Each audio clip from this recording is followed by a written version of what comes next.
Welcome back. While the recent cyber attack on the Colonial Pipeline's facility is one of the largest of its kind here in America, it hasn't been the only one. For years, bad actors of every stripe have been poking and prodding at the computer systems of our government, major corporations, and various components of our electric grid, water delivery systems, and other important components that make up our infrastructure. If you're just now coming to understand that America has been and is now under digital attack every single day, my question is, why are you so late to the battle? I mean, really? I mean, what we're dealing with is the perfect storm of things gone wrong.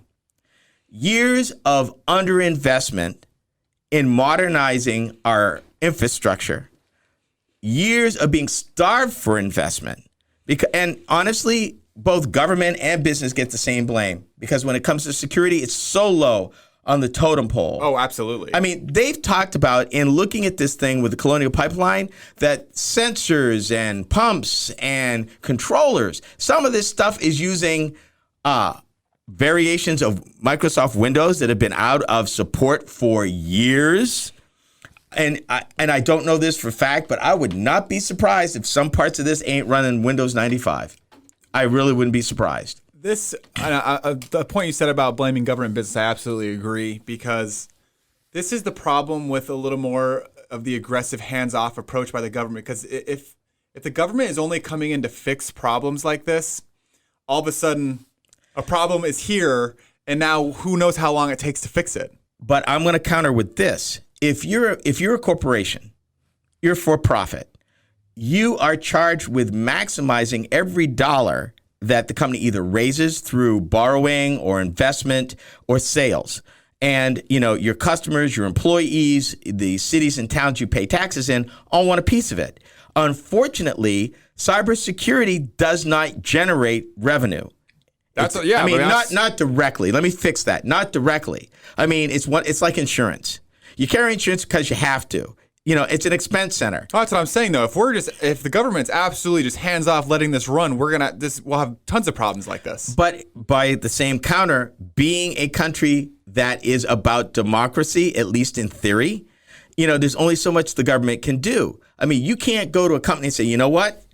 We're going to demand you spend $5, $10, $20, $50, $100 million to fix this problem. Even if we could show long term, how it should be in the company's best interest to protect their interest. Now, the question is, if you are a shareholder in a company that has not done their fiduciary duty, do you have a right in court to seek redress for the devaluation of the stock because this company sat on its laurels and didn't invest that money? That's where you burn them. Also, just today, I saw job opening, manager cybersecurity, Colonial Pipeline. So, wow. If anybody out there, little late there, folks, don't you think? If anybody out there's looking for a job. But here's the problem. We've built these systems over tens of years.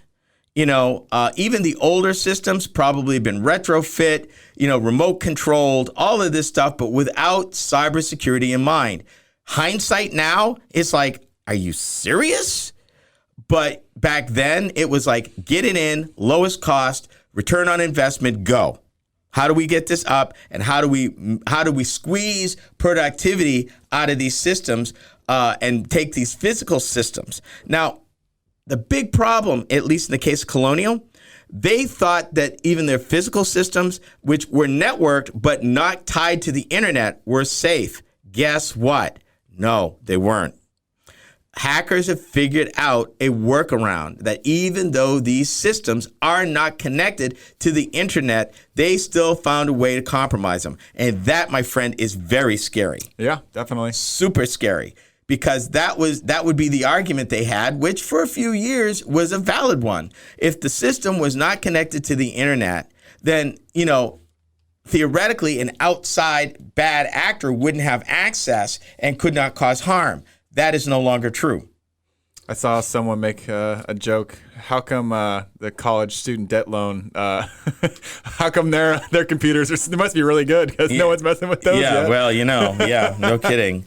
But I counter with this: if we're going to get there, the United States as a country both investors and shareholders and the government, from local all the way up to federal, because you can't put all of this on the federal government.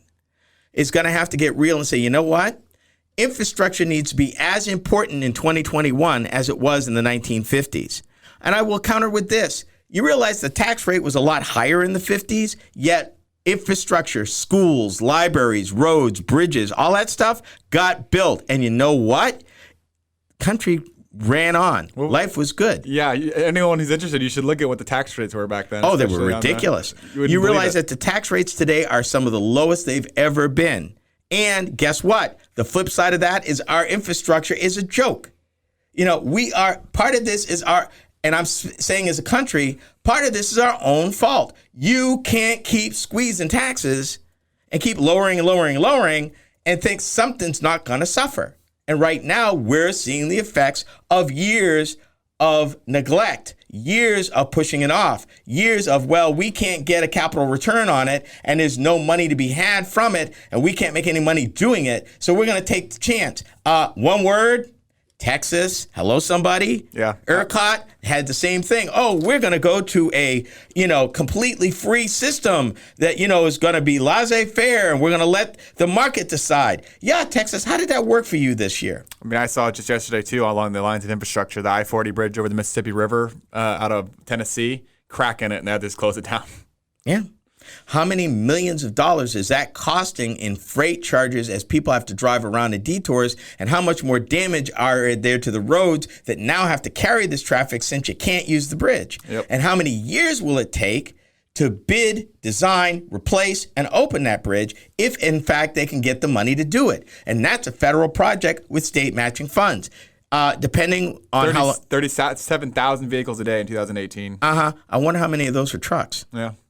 Even if, say, 1 out of every 4 was a truck. So you've got all that wear and tear now on state roads that are probably in worse shape than that bridge was. More repair to semis than slower. And longer times, worse traffic, more delays, greater cost. Yeah. People, infrastructure is a thing. Your taxes pay for infrastructure. We have to spend more money. I'm sorry, but that is a hard truth. It's math. Saves you money in the long term. And it's math. You can't keep using something without it wearing out. And at some point, you got to fix it, replace it, or get a new one. Some people that want lower taxes are now whining about the gas prices. And it's like, okay, well, let's look into what caused these gas prices. Well, yeah, but that's quick on that. One, it is not a shortage of gasoline. It's not a shortage of refinery capacity. It is a problem with delivering it. Full stop, pure and simple. The delivery system got hacked. They can't deliver it. And that's only a few days. It became self-fulfilling prophecy because people who were clueless decided to hoard gasoline. People, did you learn anything last year from toilet paper? And when the demand gets higher, the price can go up even more. It does, because you now got to bring on assets in order to meet the demand that are higher cost assets to do it. And if people hadn't hoarded it in the first place, there'd been no need to do that. It becomes self-fulfilling after a while. I saw pictures on it on Facebook today. It makes no sense to me. People, calm down, take a breath. This will be over in a week. Your hoarding only makes it worse and extends the problem. When we return...